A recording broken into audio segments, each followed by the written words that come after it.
Hello, Buddhas! Today we are going to be talking about what my interpretation, anyways, can lead to on a piece of work by Neville Goddard called The Feeling is the Secret.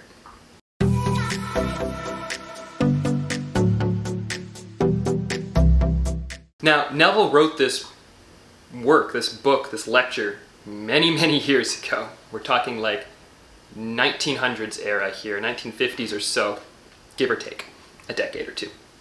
And it is extremely straightforward. The book's like yay thick. It's like a flyer practically, a small magazine. I think it's 35 pages of fairly large print.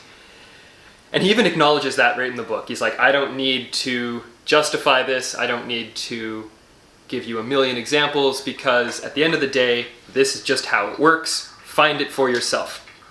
And what's absolutely incredible about it is every time I listen to it or every time I read it, I learn something new. And the title of the book itself is literally the entire message here. The Feeling is the Secret. Pretty much sums it up.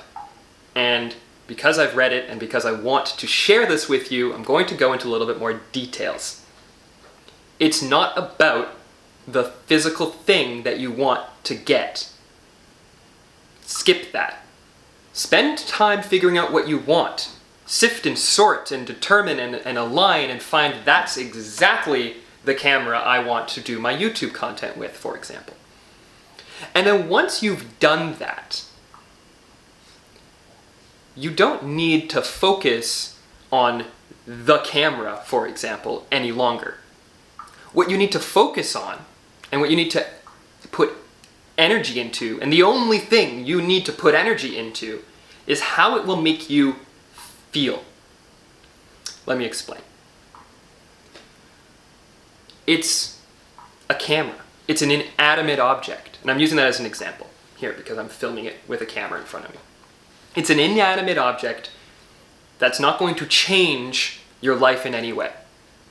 However, the reason that you want it is because you feel that it will make you feel better to have it. So what is that sensation of the betterment that you're actually after? Right? What is that flow? What is it actually going to add to your life? What are the conditions it's going to feel like? What does the physicality of that device in your hand feel like? And if you focus on that, that is what physically draws it in. If we're constantly focusing, we're not focusing right now because we got a kitty cameo. Kitty cameos mean that you have to like, comment, and subscribe, especially the subscribe, and you have to hit the bell notification because this guy's so cute and he wants to be in all of the videos so that you can see him every single day. Right, Butterscotch? Definitely. He's saying yes. So, once you have the feeling of it, what does the camera feel like in your hand? What does it like to adjust the lens? What is it like to hit the actual shutter button? Those sensations, although very base level, they're not a feeling of elation, they're just a feeling itself, add to building the scene. Okay? If we take the approach that we are the director, the producer, the starring role of our life, and we want to set up the next scene that we're going into, we're going to want to decide what's going to be a part of it. And a part of understanding that and learning about that is setting what's going to happen. And our imagination, our mind, our God force, our power is incredibly good. It can do literally anything. It does everything. But we have to focus it in on specifically what we want so that we can add the energy to that point and actually get what we want. Because if we allow it to just be everywhere simultaneously all at once, we are overwhelmed, especially when you're starting this out. And to be completely honest with everybody here, I'm starting this out. This is a journey, and I'm so happy and grateful that you're a part of it with me, but I am in no way a Yodanangan level guru or a Sadguru level guru or any of these people who probably know more than they let on. And that's what's incredible. I'm trying to share everything that I know, because YOLO. And the feeling of having the thing is what manifests it right in front of you, eventually, right? And this is not necessarily easy.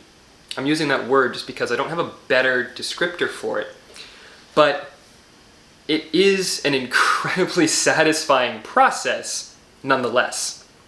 Knowing that the things that I envision in my head and focus on and feel through are coming to me is blessed.